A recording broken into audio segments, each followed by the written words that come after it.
Verdade, imparcialidade. Começa agora o programa A Hora da Verdade. A apresentação: Carlos Frederico Gomes.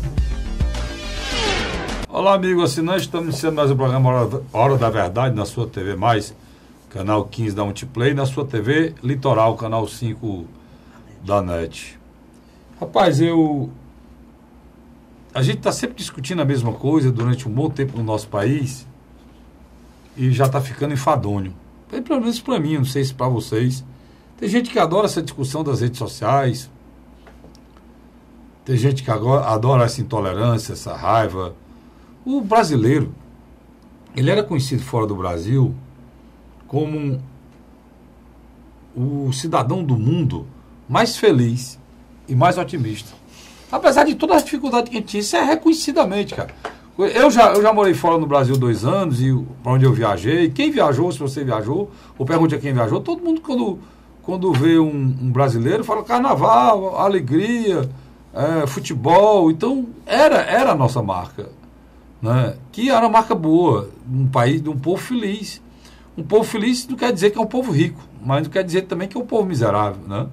Era a marca que a gente tinha miséria, como a gente continua tendo miséria, mas agora, além da miséria, além da pobreza, além de viver no país terceiro mundo, além de não ter saneamento, além de não ter saúde, além de não ter educação, nós somos um país de raivosos, de intolerantes, de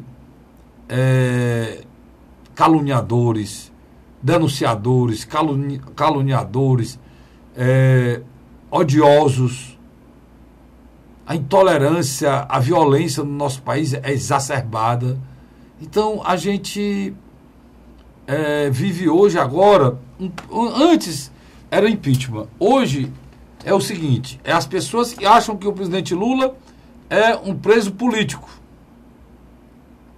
Essas pessoas, geralmente dos partidos de esquerda, querem esquecer tudo que o Lula fez, esquecer tudo que foi denunciado, colocar tudo isso como uma grande armação em que envolveu o Ministério Público, a Justiça Federal, juízes federais, Supremo Tribunal Federal, Superior Tribunal de Justiça, quarta região lá do Tribunal de Justiça Federal, que é lá em Curitiba, ou lá no Rio Grande do Sul, enfim. É uma armação da justiça brasileira contra o presidente Lula para ele não ser candidato. Eles dizem que é a segunda parte do golpe. A primeira foi impeachment. E que o que está acontecendo com o presidente Lula não está preso por corrupção. Ele é um preso político. Quem pensa assim não é só um partido. Hoje são vários. E várias pessoas que acompanham. Aí sindicatos, aí as pessoas recebem Bolsa Família, as pessoas que têm saudade do tempo da prosperidade que vivenciou no governo Lula, que foi um fato, as pessoas que se formaram nas faculdades, pelo ProUni, as pessoas tiveram acesso a fiéis de qualidade e puderam pagar quase nada ou não pagaram, ficaram inadimplentes, não deu em nada. Então, essas pessoas que tiveram ganho no governo Lula, todas elas acham que o Lula é um preso político. Aí do outro lado está a direita. A direita acha que ele é um político preso e que era para ficar preso pro resto da vida. Que ele que inventou a corrupção, que ele é o mais corrupto, que o PT foi quem destruiu o país, que o PT foi quem foi quem inventou a corrupção no Brasil, foi quem fez o maior escândalo de corrupção no Brasil, e por aí vai. E eu não acho nem uma coisa nem outra. Na realidade, eu acho as duas coisas. Porque dos dois lados tem exagero. E isso está destruindo o país. As pessoas são incapazes de fazer a formulação da culpa do presidente Lula e, ao mesmo tempo, dizer com honestidade o que ele fez como presidente do Brasil. O que ele fez como presidente do Brasil. E a esquerda é incapaz de dizer, olha, nós realmente erramos. Nós criamos um esquema grande de corrupção, mas nós fizemos isso, nós não iremos mais errar. Não. O país se dividiu, nos que acham que o Lula é um preso político e nos que acham que o Lula é um político preso. O pior O pior é que nós estamos no ano de eleição e esses dois grupos, eu não vou nem falar em partido aqui, esses dois grupos hoje que dominam as discussões nas famílias. As famílias hoje se separam, parentes deixam de se falar, irmãos deixam de se falar. Eu conheço vários por conta dessa discussão da prisão do presidente Lula. Empresas, tem pessoas em empresas hoje, que trabalham na mesma empresa ou na mesma repartição, que são inimigas por conta disso. Essa discussão, se você assistiu uma sessão da Câmara Federal, é a mesma coisa. É a Jandira Fegali dizendo, nós não vamos votar nada não, porque o Lula é um preso político, não fale aqui mal dele não, o Lula não é a outro disse, que preso político? O Lula é um político preso. Isso lá na Câmara. Você vai para o Senado, é a mesma coisa. Lá está a Gleice Hoffmann dizendo que é o golpe do golpe, que é o Lula é o preso político, que tudo foi armação, e a Gazotinha é a mesma coisa. Aí vem o pessoal do PSDB e diz ao contrário. E aí eu não vejo... Eu acho que esse filme é entre anjos e demônios. E aí não dá. Eu vejo muito demônio. Eu não vejo anjo nesse filme. E o pior é que nós estamos no ano de eleição, que a plataforma eleitoral desses caras, sabe qual é? É essa polarização. Eles querem que isso continue. E ninguém discuta os latrocínios, os assassinatos, a morte, a impunidade dos menores, as armas que não param de entrar, o cidadão desarmado. Eles não querem que discutem epidemias de doença que tem no Brasil, um mês atrás do outro, a falta de planejamento da saúde, a falta de planejamento de uma vacina. Vacina do H1N1 chegou em Fortaleza, vindo do governo federal, no dia 23. Já havia acontecido 4 mortes. Foi assim aqui? Foi não. Foi em Goiás também. Foi assim em Goiás? Foi não. Foi no Rio Grande do Sul também.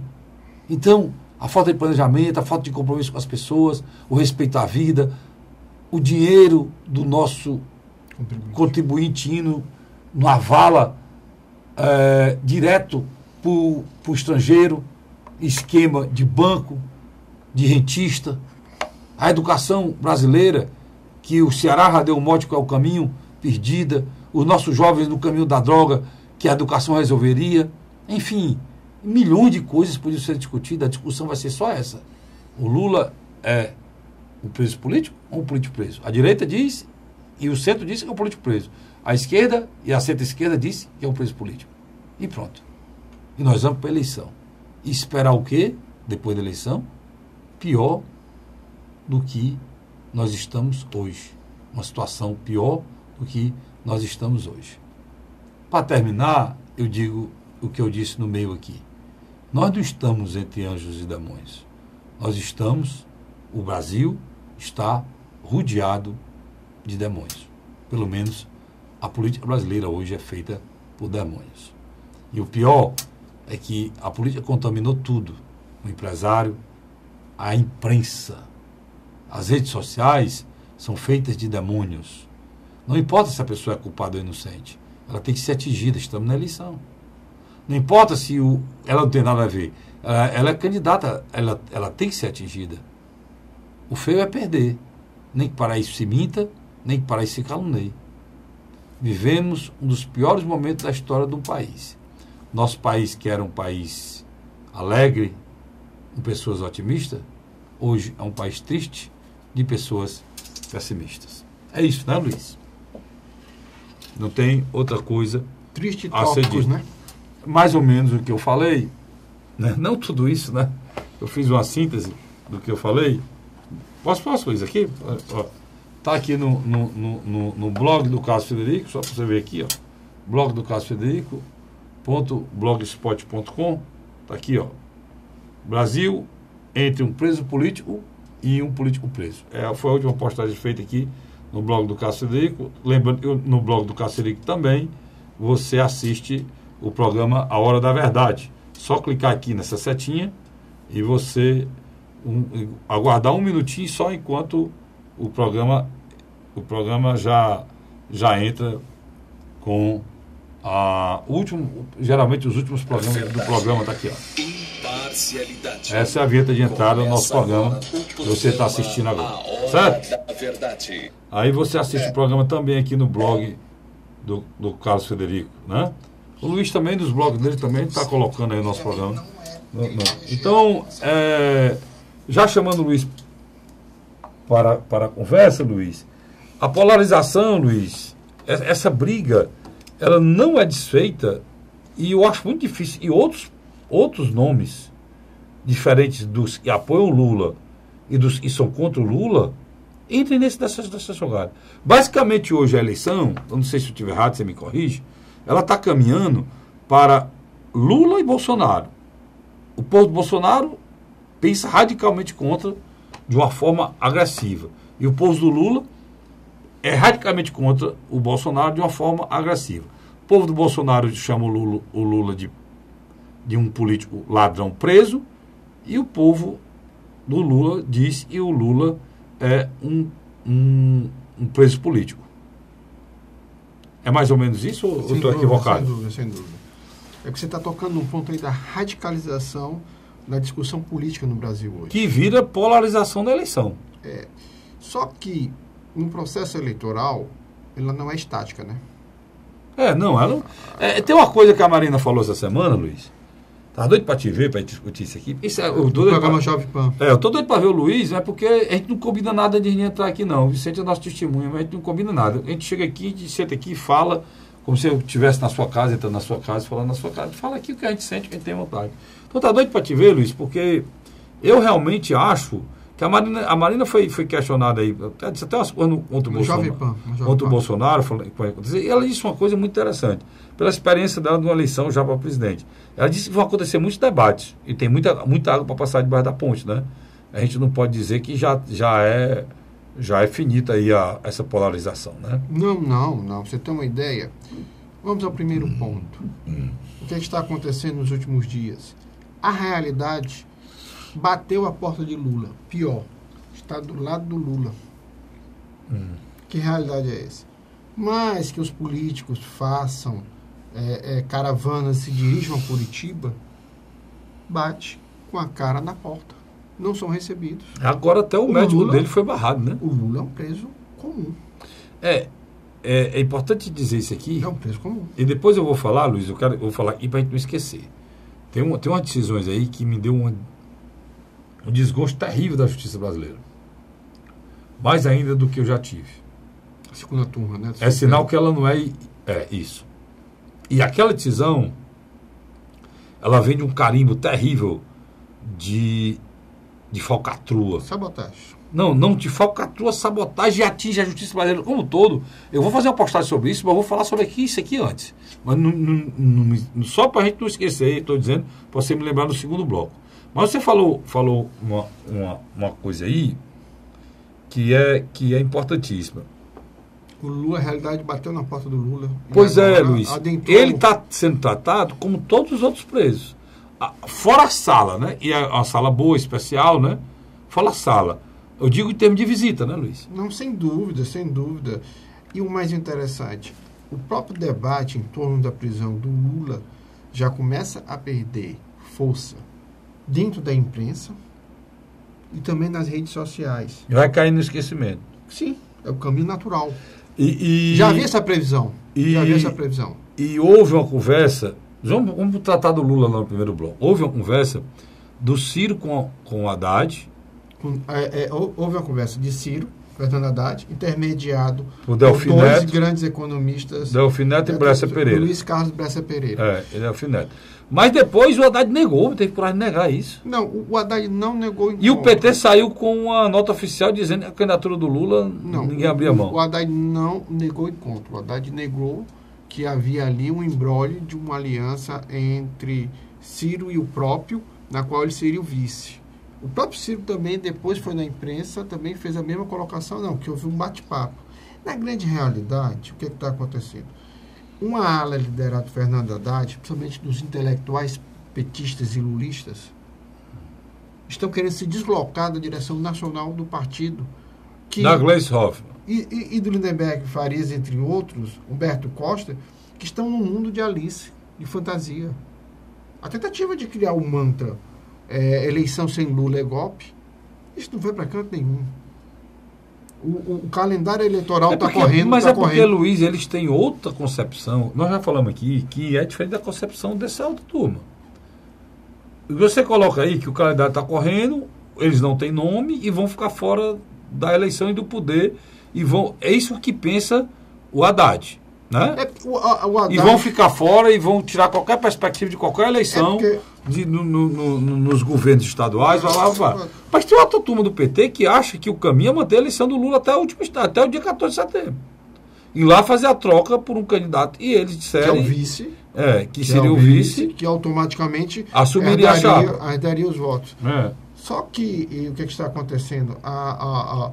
O processo nesse caso, o Brasil ficaria sem vice? Não, nesse caso, se fosse eleito, eles colocariam outro vice também na chapa, né? Exatamente. Teriam que reformar a chapa majoritária. Mas a grande verdade é que o presidenciável Ciro Gomes e o ex-prefeito Fernando Haddad, eles estão tentando construir pelo menos um núcleo de discussão. Por que isso, cara, Frederico? Nessa semana, houve uma coisa que me chamou a atenção. O presidente Michel Temer já mandou recado ao Alckmin. Eu lhe apoio. Ao Geraldo Alckmin, candidato do PSDB. Se você defender as bandeiras das reformas que nós fizemos no governo, o que houve de bem feito na área econômica, nós iremos lhe apoiar. Por que isso? Nós conhecemos Michel Temer. Michel Temer pode fazer o vestibular 1000 vezes para burro e não passa. Michel Temer conhece como usar a máquina. Ele não vai dar um de Zé Sarney em 1989, quando era presidente, na qual o Ulisses Guimarães não quis o apoio dele, não quis o apoio da máquina, e ele teve que ficar distante. Michel Temer, junto com Geraldo Alckmin, junto com DEM, PP, PSDB, PR, PTB e outros partidos, sabe que vão ter mais de 50% do tempo de televisão. Imagina aí o fundo partidário. Se isso for verdade... O fundo partidário que eles vão controlar... Se isso for verdade, a candidatura do ministro... Do Geraldo Alckmin... Não, do Meirelles está fora de cogitação. Não que o Alckmin esteja bem. Aí que está o cheiro. Mas é porque dos que tem lá do lado deles é o que está melhor.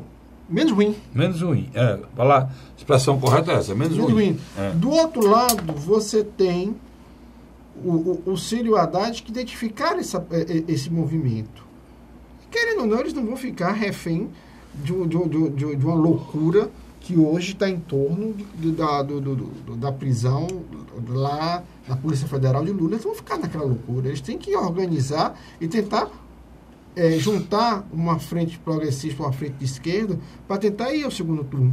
Do outro lado, a pesquisa do dia 14 e 15 de abril, do Datafolha, a pesquisa do Datapoder no dia 22 e a pesquisa do Ibope, feita pela Bandeirantes no dia 24, só em São Paulo, porque as duas foram nacional, demonstrou que há um novo ator em campo.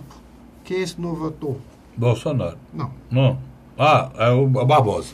Joaquim Barbosa. Nós vamos falar já sobre o Joaquim Barbosa. Deixa eu te perguntar uma coisa. Por que tu falou São Paulo, eu falei Bolsonaro? Porque o Bolsonaro está ganhando em São Paulo, macho. Quando você tira o Lula, sim. Quer dizer que o Bolsonaro e o Alckmin ganham. O Bolsonaro e o Lula ganham do Alckmin em São Paulo? Sim. Então está acabado o PSDB. E aí, já que a gente falou em PSDB, e tu tocou aí no Alckmin. Detalhe. Nós vamos continuar. Na eleição de 2014, o Alckmin ganhou no primeiro turno em São Paulo. Pois é. Então, o governador. Já a gente está falando de decadência do PSDB, eu vou falar aqui, continuar a falar do PSDB, lembrando que a gente vai falar de Joaquim Barbosa, a gente falar da questão da justiça. Eu estou lembrando aqui para a gente não esquecer. Então, é muita coisa. É coisa demais nesse país. Aí, o que é que acontece? Você falou na questão do Alckmin, eu estou lembrando aqui do Azevedo. O Azevedo foi condenado em segunda instância, está nos embargos infringentes, ex-presidente do PSDB, ex-governador de Minas Gerais, ex-senador da República, pode ser preso. E é figura de escola do PSDB. Essa prisão do Azevedo, o Luiz, termina de destruir o PSDB. Né? O PSDB tem um governador denunciado, que é o Geraldo Alckmin, a figura de escola, tem o Aécio, que é um réu, um canalha, um dos piores desse país. Aí tem o ex-presidente Geraldo Azeredo, né? Já em vias de prisão. O PSDB e outra coisa, praticamente se acaba, né? Quase todos os secretários da área de transporte de São Paulo nos últimos 20 anos estão presos. Envolvidos viraram réu. Não, preso não, viraram réu. Viraram réu, desculpa. Viraram réu. Não, mas tem gente presa. Tem outro. Já tem presa, gente presa. Já a questão do escândalo do metrô de São Paulo. Quer dizer, é uma situação muito difícil. Agora, só para a gente terminar o primeiro bloco, eu concordo com você. Eu acho que essa falsa polarização ela se desmancha rapidamente. Eu acho que o eleitor está mais preocupado com outras pautas, principalmente uma moralização definitiva nos agentes políticos. Vamos falar sobre isso, apesar de... por conta desse denuncismo que apareceu no Brasil, todo mundo agora é denunciado, é toda hora, todo instante. Você não encontra mais... É uma coisa meio maluca, sabe? Porque imediatamente, se uma denúncia é verdadeira ou falsa, a pessoa já virou vagabundo, já é destruído, já é detonado. Então, fake news, né? Essas coisas também precisam ser vistas. Acabei de dizer, né? O Brasil está raivoso e odiento, tá certo? Eu vou para um rápido intervalo e volto já com o segundo bloco do programa A Hora da Verdade. Sai daí não. A Hora da Verdade.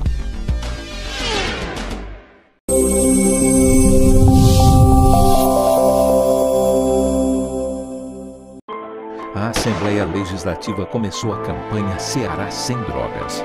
A discussão vai ser levada para todo o estado, prevenindo a população e buscando soluções para resolver o problema. Participe da campanha. Juntos ficamos mais fortes para combater essa verdadeira tragédia que destrói famílias, futuro e muitas vezes a própria vida. Ceará Sem Drogas, uma luta de todos nós. Assembleia Legislativa do Estado do Ceará. José de Arimanteia, Uruoca. Acordo 8 horas, 9 horas, aí carrego o carro e vou lá pegar água. Aí sai distribuindo os comércios. Estrada dessa, pagou de você andar. Você não gasta pneu, tem economia no bolso e anda rápido. Sertanejo pega uma estrada boa, fica feliz, fica contente. Assim como o trecho que liga Uruoca a Martinópole, o governo do Ceará está fazendo mais de 1.000 quilômetros de estradas mais importantes da vida de muita gente. Governo do Ceará.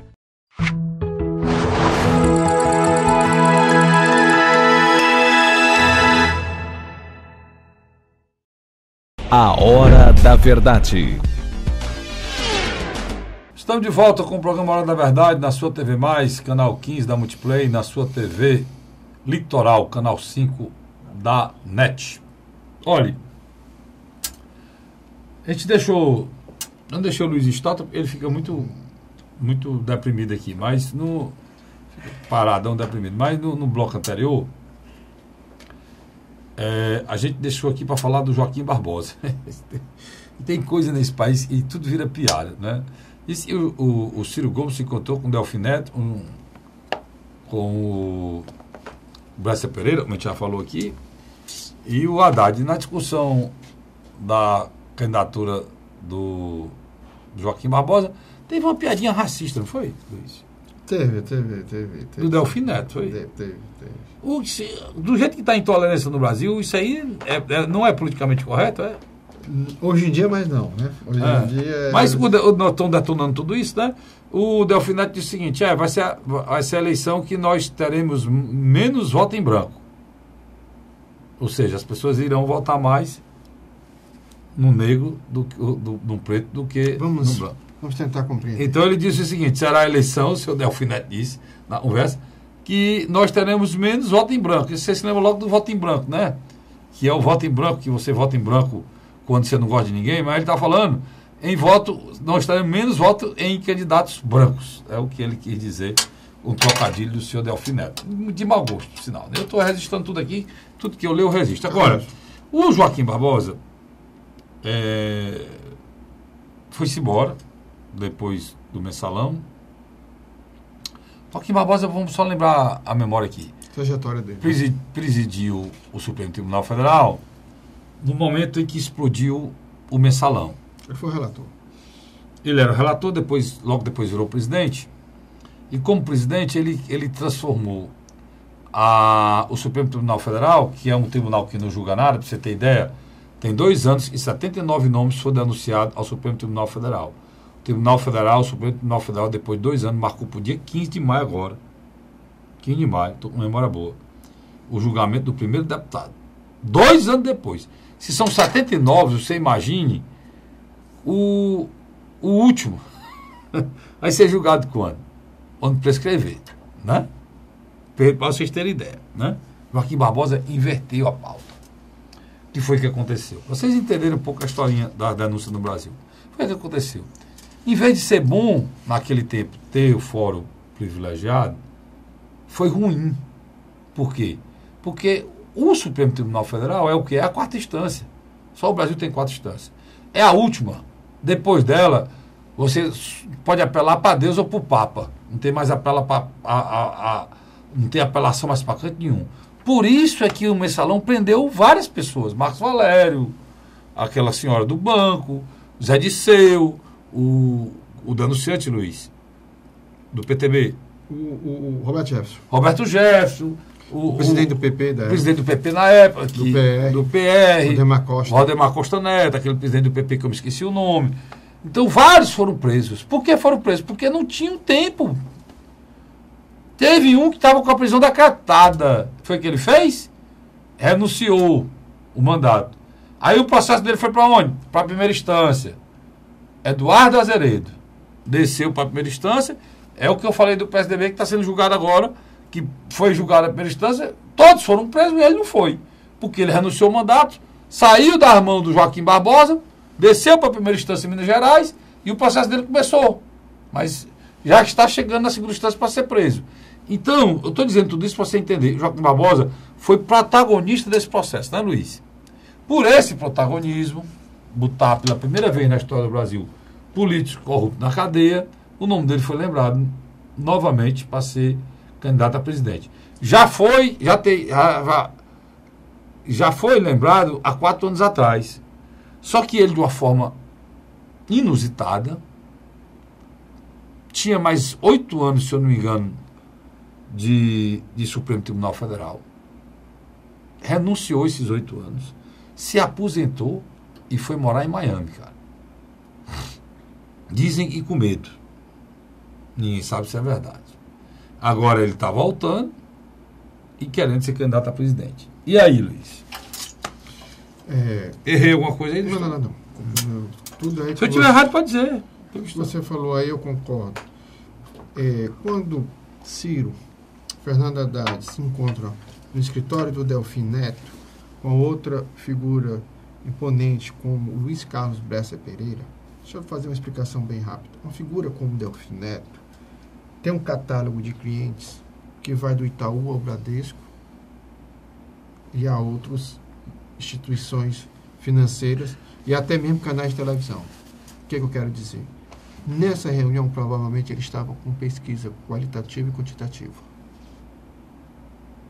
Inclusive, na discussão, ele levaram a discussão o seguinte: será que ele será candidato? Aí o Ciro disse o seguinte: ele será candidato quando ele vê que tem chance. Na hora que ele vê que tem chance, não, ele diz ele não sabe se é candidato e a família não aceita. A família vai aceitar quando ele vê que tiver chance. Se não tiver chance, não tem família nenhuma, não. Ele será candidato, o Ciro disse, né? Joaquim Barbosa, muito habilmente, se filiou no dia 6 de abril. No último dia. A Folha de São Paulo jogou o nome dele na pesquisa, Datafolha.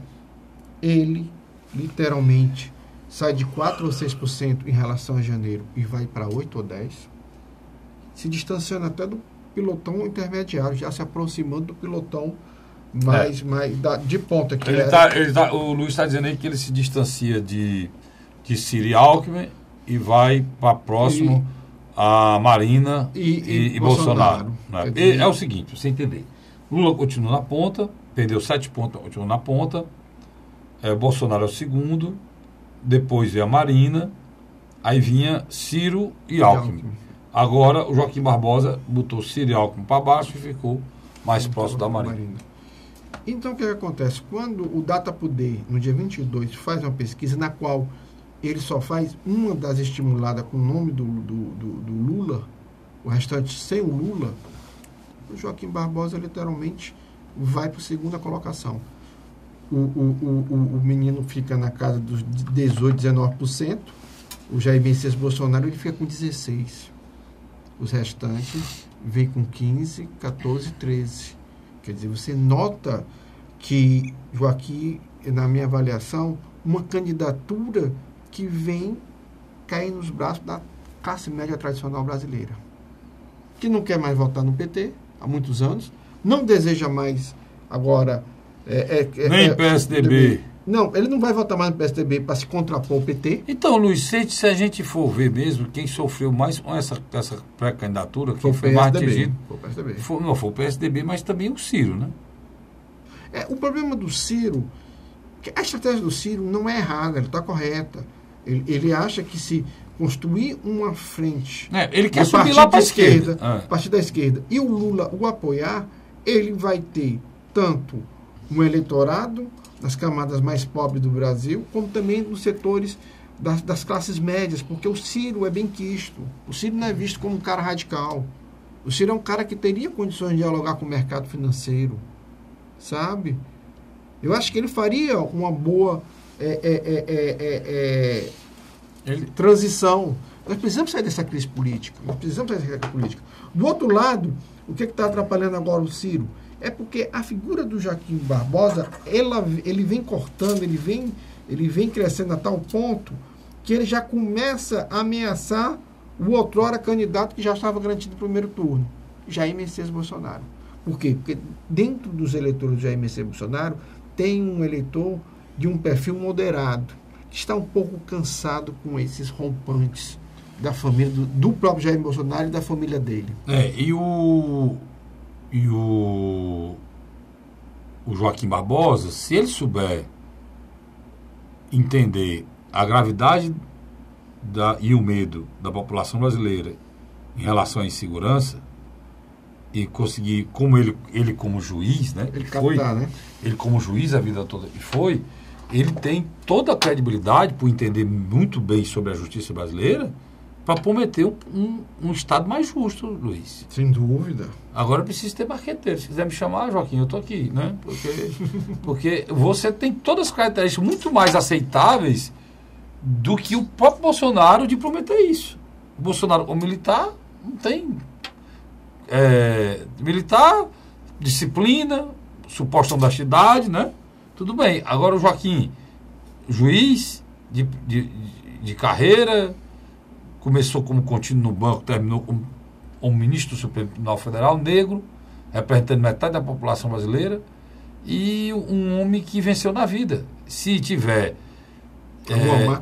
se tiver, Luiz, a capacidade, aí que eu não sei, de entender a tragédia da insegurança e do medo que vive a população brasileira, porque ele tem todas as condições, já saindo da candidatura, já o colocando como presidente, de liderar um processo no Brasil, com chance de ser muito bem sucedido, de busca da justiça, ou seja, acabar com a impunidade, não só em relação aos corruptos, e no Brasil hoje, graças a Deus, isso é um fato, mas em relação aos assassinos, latrocidas, traficantes, membros de facções criminosas, que são as pessoas que mandam no Brasil hoje, Luiz. E destrói a vida de todo mundo. Jornal O Povo dessa semana, não sei quantas famílias expulsas. Dilaceradas, né? Não, expulsas do seu local de domicílio. Jornal O Povo dessa semana, a gente viu a família do diretor de Fortaleza, do Betinho, destroçada com o latrocínio que aconteceu aqui, porque o latrocínio... Aí os políticos de plantão já apontam o dedo para o governador, que isso é uma covardia enorme, com a família enlutada, se usar um cadáver de um homem de bem para fazer politicagem barata. Todo mundo sabe que não é isso. Todo mundo sabe que não é um governador. Se ele botar 50 mil policiais amanhã, não dá para ter um policial em cada esquina, né, Luiz? Né? O fato decorreu de uma saída bancária e, infelizmente, o Betinho lá, que foi morto de forma covarde, reagiu, não aceitou a abordagem, e eles determinaram para a gente que a gente não pode reagir. É isso que tem que acabar, né, Luiz? Não pode, num país como o nosso, o cidadão está desarmado, o cidadão está desarmado e a bandidagem armada. Pode nós estarmos todos desarmados, mas a bandidagem tem que estar desarmada. Aí é o papel do Estado desarmar a bandidagem. Qual é o Estado que eu falo? O Estado do Ceará? Não. Do Estado brasileiro. Por quê? Porque essas armas que entram do Estado do Ceará, o governador Camilo Santana não tem como impedir a entrada nelas. Essas armas vêm de fora. A droga que está no Estado do Ceará, que financia o tráfico, que financia toda essa esculhambação, esses caras, muitas vezes eles assaltam com arma alugada e com a determinação de pegar o dinheiro para pagar a droga que eles usam. E a arma alugada pelo próprio tráfico. Porque o tráfico, ele não faz só o tráfico, não. Ele faz o tráfico, ele faz assalto de banco, né, Luiz? Ele faz roubo de carro. O tráfico é ramificado em todas as modalidades do crime que você puder imaginar. Então, mas não vou falar nada porque já aponta o dedo para o governador, já aponta o dedo, porque como se não existe isso. E eu já falei aqui 1000 vezes. O que o governador precisa fazer, e aí até elogiar uma atitude que ele fez agora, que ninguém está falando, o novo secretário de Educação vai virar a meta do governo do Estado, e isso vai ser mais acentuado, Luiz, se o governador for reeleito, para evitar a evasão escolar. Que se esses caras estiverem na escola, esses homens que chamam de menino, de 15, 16, se eles estiverem na escola, eles não vão estar roubando e matando. Não precisa dizer que na morte da Cecília e tinha 2 menores no meio. E não precisa dizer para vocês que na morte do Betinho, diretor de Fortaleza, tinha um menor no meio. O Carlos Frederico. Então, o governador Camilo Santana pode, Luiz, prender esse menor? Não pode. O governador Camilo Santana pode divulgar o nome desse menor? Não pode. O governador Camilo Santana, quando eu falo governador, é a secretaria, a polícia e tudo. Mas todo mundo bota para ele, tem que dizer para ele. Pode mostrar quem é o menor? Filmar o menor? Não pode. Divulgar o nome dele? Não pode. Prender o menor? Não pode. Ele é apreendido, como manda o Estatuto da Criança e do Adolescente. Ele não pode ser filmado. Ele não pode ser preso. E o pior, quando ele terminar, não sei se ele fica 6 meses, ou 1 ano, ou os 3 anos que está lá, que é o máximo do Estatuto da Criança e do Adolescente, está lá pré-estabelecido. A morte do cidadão brasileiro, feito por um menor, é 3 anos que ele fica na cadeia só. E o pior, que a lei é terrível, a lei é recheada de uma impunidade que revolta. O pior, sabe o que é? É que depois de 3 anos, Luiz, ele é um cidadão igual a mim, a você e ao Vicente. Limpo a ficha dele. Limpo a ficha dele, limpinha. Carlinhos, limpinha. E ainda tem um agravante ainda. Ainda tem um agravante ainda em relação ao menor. E isso, a gente precisa... Essa discussão precisa ser feita. Precisa ser feita urgente. Eles vão para a tal da engorda, né? Ficam lá mangando da sociedade.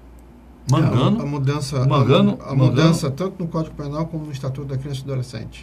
Mas esses meninos escolhem quem vai governar esse país. 16 anos. Carlinhos, deixa eu lhe interromper.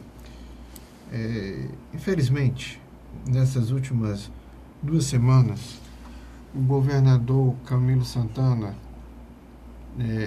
teve 2 mortes com repercussão muito forte. Primeiro da Cecília.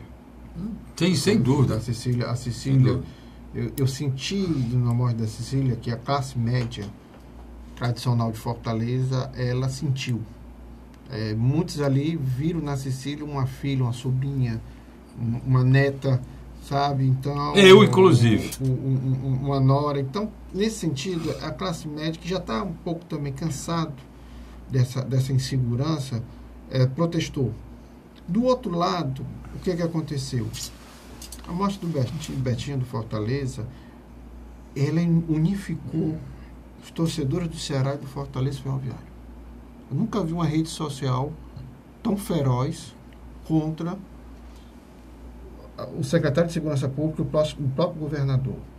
Em 2013, eu escrevi um artigo que o Elion Mar de Lima publicou, que dizia, que eu disse, Cid Gomes está bem no governo, está administrando bem, mas ele não está bem nas redes sociais.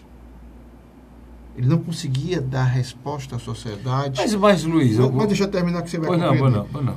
Eu acho que, na minha avaliação, o que está acontecendo? A maneira como o governo, às vezes, se defende é uma maneira um pouco ultrapassada. A coletiva do secretário. Às vezes, o governador também dá uma coletiva. Não, o governador está toda quarta-feira no... A quarta-feira, esse dia, não sei, no YouTube, né? Ele no Facebook. No YouTube, não. No Facebook. No Facebook e no YouTube também, né? Então, ele tenta. Mas eu acho que aqui é um recado que eu dou a ele. Eu acho que ele tem que reformular a equipe de comunicação. Mas eu acho... Você foi perfeito e cirúrgico. Por que, governador? Tá? O senhor pode estar nos assistindo. Por que o senhor tem que fazer isso? Vou lhe dizer por quê. Ou o senhor ou o seu. Porque o Luiz está falando que o que está saindo nas redes é orquestrado. Demais. É montado. É feito. A morte, por mim e pelo Luiz, da Cecília, nos comoveu. A mim, que eu tenho uma filha que estudou Direito, que estagiou como ela, a mesmo perfil, me perturbou. Porque é um vagabundo que decreta a destruição de uma família inteira, com um tiro, sem levar nada. Só levou desgraça àquela família, só levou dor, comoção, e a gente é obrigado a ouvir, como eu ouvi um dia desse, defensores públicos dizendo que tem que acabar com esse negócio de vingança. E vingança, cara. O filho, o pai, o filho, o irmão, ele não quer vingança não, quer justiça.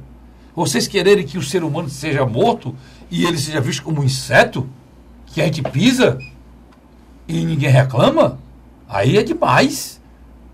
É demais. Por isso que a gente chegou nesse estágio que chegou. Agora, o que é que eu estou querendo dizer? Eu estou querendo dizer, e o que o Luiz disse é muito sério, é que as pessoas usam essa morte. E tudo que eu disse aqui sobre a segurança pública, que é uma questão nacional, o governador pode mudar o Estatuto da Criança e do Adolescente, Luiz? E nem o Código Penal. O governador pode fechar as fronteiras? Ele não pode fazer nada. Nos Estados Unidos, o governador é responsável, mas o Código Penal é estadual. Tem Estado americano que tem pena de morte.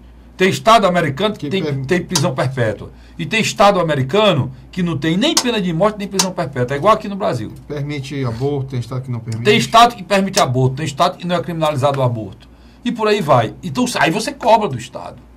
Mas ele não é cobrado só do Estado, não. Precisa ser cobrado das prefeituras.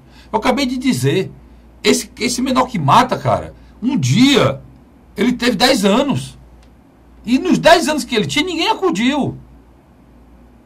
Quem está acudindo, Luiz, hoje, essas pessoas, são as igrejas. De nós se não fossem as igrejas. Tanto católica como evangélica. A católica, o trabalho feito para as igrejas evangélicas, espetacular no interior do estado, na periferia dessa cidade. Se não fossem elas. Porque aí também eu discordo do governo. O governo precisa ser mais ativo. O governo do estado, eu estou falando. Proativo. Mais proativo num processo de recuperação dos jovens. A Areninha é uma boa, tal, mas isso aí não é só isso não, cara. Nós precisamos trabalhar com afinco, com direcionado, com foco na recuperação dos jovens e principalmente para que eles fiquem na escola. Foi uma notícia que eu vi agora. E esse é o trabalho, porque o formigueiro está entrando na sua casa. O formigueiro está entrando, você pega um veneno aí, um mata-mosquito, um mata-formiga, um mata-moça, você mata todas as formigas. Só que amanhã vai estar cheio de novo. Porque o formigueiro está lá. O nosso formigueiro da violência é a nossa juventude que não tem caminho, não tem horizonte, não tem expectativa de vida, não tem para onde ir. A mão que ela recebe é da bandidagem. É a mão que permite que ele pense que ele vai deixar de ser um cara fracassado. De hora para outra vai ter um celular de marca. De hora para outra ele vai andar no carro. De hora para outra as pessoas vão temê-lo pelo que ele virou. E num país em que o capitalismo é exagerado, exacerbado, em que o ter tem muito mais valor do que o ser, em que a ostentação é um mantra, é uma seita, esses jovens estão sujeitos a tudo isso. Então, é só parar para pensar. Agora, nós temos o direito de parar para pensar como homens politizados, de não sermos massa de manobra de vagabundos que vivem a tirar proveito político da desgraça alheia. Tá certo? Eu vou para o rápido intervalo e volto já já. A Hora da Verdade.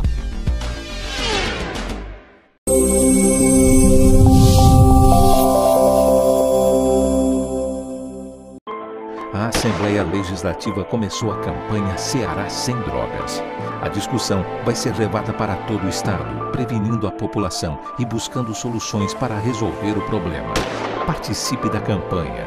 Juntos ficamos mais fortes para combater essa verdadeira tragédia que destrói famílias, futuro e muitas vezes a própria vida. Ceará Sem Drogas, uma luta de todos nós. Assembleia Legislativa do Estado do Ceará. José de Arimanteia, Uruoca. Acordo 8 horas, 9 horas, aí carrego o carro e vou lá pegar água. Aí sai distribuindo os comércios. Estrada dessa, ó, para gosto de você andar, ó. Você não gasta pneu, tem economia no bolso e anda rápido. Sertanejo pega uma estrada boa, fica feliz, fica contente. Assim como o trecho que liga Uruoca a Martinópole, o governo do Ceará está fazendo mais de 1.000 quilômetros de estradas mais importantes da vida de muita gente. Governo do Ceará.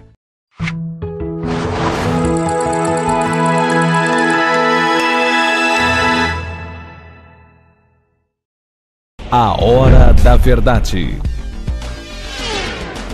Estamos de volta agora com o terceiro e último bloco do nosso programa A Hora da Verdade, na sua TV Mais, canal 15 da Multiplay, e na sua TV Litoral, canal 5 da NET. Vale lembrar que o programa A Hora da Verdade é exibido na quinta, na TV Mais. Na sexta, na TV Litoral. No sábado, reprisado, né? Na TV Mais. No domingo, na TV Litoral. Todos esses dias são às 21 horas, tá certo? É isso, Luiz? Se você quiser ver essa figura aqui impoluta da televisão, sociólogo, comentarista político, e faz esse programa comigo há quase 2.000 anos, é só ligar na TV Mais, na Multiplay, e também na TV Litoral, na NET. Luiz, eu pedi para você lembrar, mas você não lembra nada, mas eu me lembrei aqui. Cara, essa história da segunda turma lá do Supremo Tribunal Federal. Toffoli. Lewandowski e Gilmar Mendes. Sabe o que eles decidiram? Você tem ideia do que é que está acontecendo? Aí do outro lado tem quem? Fachin e Marco Aurélio. Olha, deixa eu dizer para vocês. Esse processo do Lula, o antagonista, um site nosso aí, um site brasileiro, que faz uma cobertura política muito contrária, e não é tendenciosa não, é contrária mesmo ao presidente Lula. Ele não consegue ser isento, mesmo porque eles são declarados, né, Luiz? São abertos. E eles acompanham muito de perto, eles têm um informante muito sério lá dentro do Supremo. E eles já tinham antecipado isso, Luiz, né? E foi bomba. Antecipar, e aconteceu.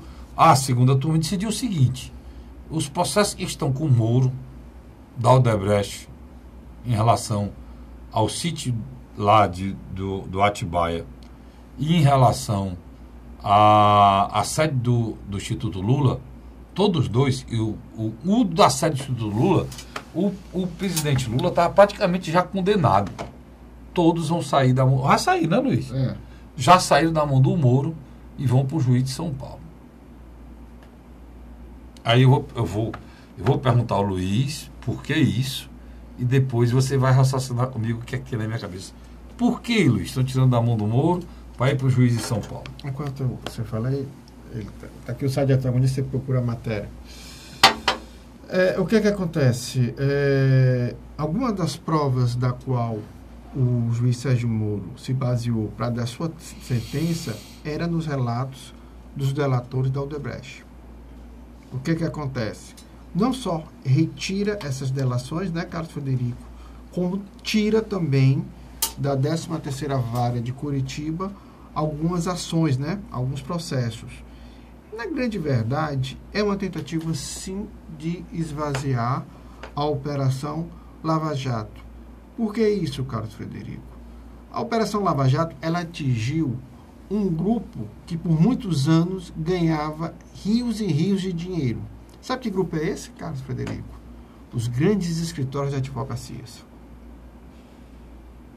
Antigamente você tinha um problema na justiça, um advogado lhe garantia que não se preocupe, você vai passar muito tempo solto, porque nós vamos levar até a última instância. A grande verdade é que esse grupo que nós falamos há pouco, eles não desistiram ainda de tentar mudar a regra, que a partir do momento que haver o julgamento de segunda instância, o réu pode começar a cumprir a pena. Eles não querem mudar. Não, eles desejam mudar esse entendimento.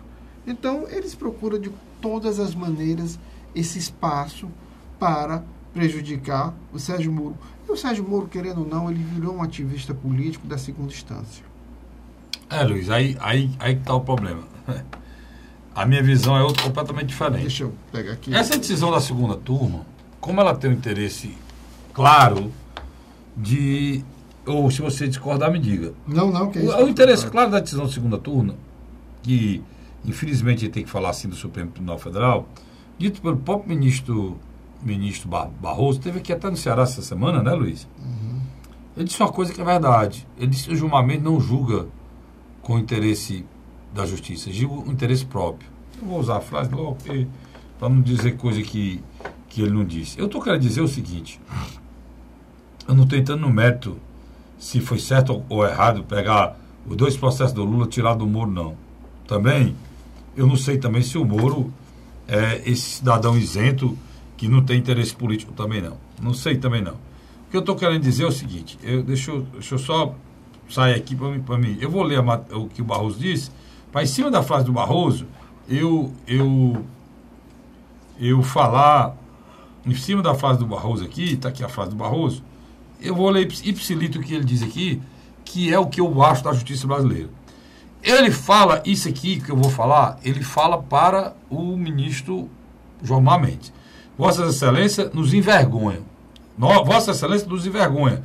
Sozinho desmoraliza o tribunal, não tem patriotismo, tem sempre interesse por trás que não é o da justiça. Coisa horrorosa, vergonhosa, muito feia isso. Pronto. Eu pego essa frase do senhor Barroso, que ele fala de um colega dele do Supremo Tribunal Federal, e pode para todas as Vossas Excelências. Vossas Excelências do Supremo Tribunal Federal nos envergonham. Sozinho vocês desmoralizam não só o tribunal, como o país inteiro. Não tem patriotismo e tem sempre interesses por trás que não é o da justiça. Por que eu estou dizendo isso, Luiz? Porque, cara, na hora que toma uma decisão dessa, por que essa preocupação de sair do juiz para o outro? Porque esse juiz aqui tem um entendimento e pode condenar em cima de uma Constituição do Código Penal brasileiro. E o outro juiz lá de São Paulo tem um outro entendimento. Tem outro entendimento e vai inocentar em cima da mesma Constituição da mesma lei. E da mesmo Código Penal brasileiro. Isso é um país? Que diabo de porcaria é essa? As várias interpretações, né? E isso é justiça? Dependendo da comarca que vá, você inocenta ou condena a pessoa? É esse tipo de justiça que nós estamos querendo dizer que nosso país tem? É esse tipo de justiça que nós estamos achando que estamos passando o país a limpo? Você conversa com um advogado... A discussão, Luiz, não é entrar no método de Lula, não. Mas essas coisas do Lula é muito bom, sabe para quê? Para escancarar, para colocar as vísceras da porcaria que é a justiça brasileira, cara. Na hora que uma turma do Supremo Tribunal Federal tem a preocupação de tomar essa decisão, é por algum fato, Luiz. Interesses. Há alguma coisa por trás. Por que já está o processo lá? O processo do Instituto Lula já está praticamente ouvido. Você termina com aquele juiz, e o juiz vai ter que começar a dar onde o outro parou, não, Luiz? Começa do zero, né, velho? Ouvir os mesmos depoimentos, tudo. Então, qual é a atitude disso? É que a mesma Constituição, o mesmo Código Penal, o mesmo país, tem julgamento e tratativas e interesses diferentes em relação a cada julgador. Isso é triste, cara. Isso é imoral, Luiz. Isso é vergonhoso. Isso dá a sensação que a gente vive num país da mentira, num país do embuste, de um Estado democrático brasileiro que não existe, de uma justiça mentirosa, exposta agora, mais do que nunca, diante desses fatos que a gente assiste. Carlinhos, o telespectador pode estar um pouco voando o que você está falando. Não, tá claro para você não? Não, calma, não. O telespectador pode estar um pouco voando. Vamos explicar o seguinte. No primeiro momento... Eu não sei se está claro, eu acho que está claro. Sim. No primeiro momento, o julgamento foi o triplex. Certo? Ele foi julgado, o processo foi... Não, o do triplex está lá. Foi para o TRF4. E o do triplex está prestes a ter outra mudança que pode criar um problema. Eles agora estão falando que houve erro no trâmite processual. Tudo bem. Né? Mas só para explicar ao telespectador. O juiz Sérgio Moro já estava terminando o do Instituto Lula. Ele já ia fazer... E já estava avançado a do Atibaia. Mas o que é que acontece? Ele já ia dar a sentença, ia para o TRF4. E ia ser outra condenação para se somar a que já existe ao Lula. E iria botar uma pá de cal na possibilidade do Lula ser solto. É isso que quer dizer, né? Também. Pronto. Aí o que é que acontece? Como é que a gente acaba isso? Como é que a gente agrada? Como é que a gente resolve o problema? A gente simplesmente sai, tira do juiz e bota para outro. E não foi num plenário a discussão. E qual é disso? Não foi no plenário, mas foi numa turma, envolvendo 5 juízes. E 3 votaram a favor e 2 contra. E o pior dessa história, se tira de uma turma e bota para outra, dizendo o quê? O interesse de cada juiz, cara. Ou dos seus lobbies. O juiz julga do acordo da maneira que ele quer. Pode a justiça brasileira. Como é que a gente quer um país, o Estado Democrático de Direito, de um país em que cada juiz, cada cabeça é uma sentença, cada juiz julga do jeito que ele quer? Tu pensa que é assim no mundo todo, Luiz? Eu não sou jurista, não. Mas não é assim no mundo todo, não, cara. Essa tal dessa hermenêutica, que é o embasamento para tomar essas decisões do juiz, não é assim no mundo todo, não. O Brasil é uma mistura do direito romano com o direito anglo-saxão e ninguém sabe. Olha, nos Estados Unidos, um juiz condenando, não tem nenhum juiz no país que toma decisão de inocentar, não. Pode até diminuir a pena, né, Luiz? Pode até aumentar a pena. Mas inocentar como no Brasil, olha, aqui no Brasil, um juiz condena de manhã, inocenta à tarde. O mesmo juiz, Luiz, tá visto aí o que aconteceu no Tribunal de Justiça do Estado de Ceará com a venda de sentença. Né? Que é a grande maioria. Mas essas coisas não são discutidas com a seriedade necessária. Não são discutidas. Elas são discutidas sempre com interesse político, partidário, que não aguento mais. E eu acho que ninguém aguenta mais, né, Luiz? Nenhum. Por exemplo, eu vou ser sério para vocês, eu não consigo entrar. Eu faço parte do blog do Radialista, o blog do Luiz, eu faço parte. Você me vê na discussão, eu não entro porque eu não sou imbecil, cara. O que eu quero para a minha vida, para o meu país, para a minha história é outra coisa, além de interesse pessoal, político, partidário, momentâneo. Eu quero viver num país melhor. Nós necessitamos viver num país melhor, Luiz. E do jeito que esse maniqueísmo vai, do jeito que vai esse fla-flu, né? Ah, se fosse fla-flu, você nem o que é isso aí, né? Do jeito que vai isso aí, Luiz, qual é a tua percepção, cara? Eu acredito que você botou bem classificado no primeiro bloco, no início. Eu acredito que cada vez mais começará a haver uma divisão dentro dos lares, dentro dos grupos sociais, em função da política. Porque tá se você acha que chegar à política vão discutir os nossos problemas? Eu acredito que não. Com esse grau de acirramento vão discutir a questão da segurança, Luiz? Por exemplo, eu não tenho a menor dúvida que a segunda turma do Supremo Tribunal Federal só tinha o intuito de prejudicar o andamento do processo do Lava Jato. E o que é que vai acontecer? Vão tocar fogo no país, né? Porque, por exemplo, você tem hoje no Brasil um apoio maciço ao Sérgio Moro e à operação. Rapaz, Luiz, e o pior é que falam coisas, cara. Eu fico só zoiando, né? Como diz o Matuto. só zonhando essas coisas, lendo tudo. Eu leio tudo, né? Posso lhe interromper? Eu falo de tudo, eu leio tudo. O Romero Jucá que tinha razão, né? Nós precisamos fazer algo antes que ele destrua a gente. Não, olha, tem que se mudar a Constituição brasileira, tem que se mudar o Código Penal, tem que se mudar a Justiça brasileira, tem que se mudar tudo. Até a escolha dos membros do Supremo Tribunal Federal. Tudo, tem que se mudar tudo, tem que mudar o Supremo, tem que mudar a hermenêutica de julgamento desses juízes, que um juiz, como o juiz Sérgio Moro, consegue prender todo mundo. É a história, nenhum juiz conseguia prender ninguém. Eu não consigo entender. O que é a lei que o juiz Sérgio Moro tem, diferente da lei que os outros têm? Você está entendendo? O Bolsonaro, cara, está dizendo umas coisas aí, Luiz, que se for verdade, é imoralidade. Ele diz, olha, eu ganho eleição, mas tem que ter o voto impresso. Se não tiver o voto impresso, eu não ganho eleição. Ele está dizendo o quê? Que a gente é palhaço? Que as eleições são tudo fraudulentas? É isso que ele está dizendo, Luiz? É isso que ele quer dizer. E todo mundo está ouvindo calado? O Tribunal Superior Eleitoral não dá uma palavra. O senhor Fux é o presidente agora?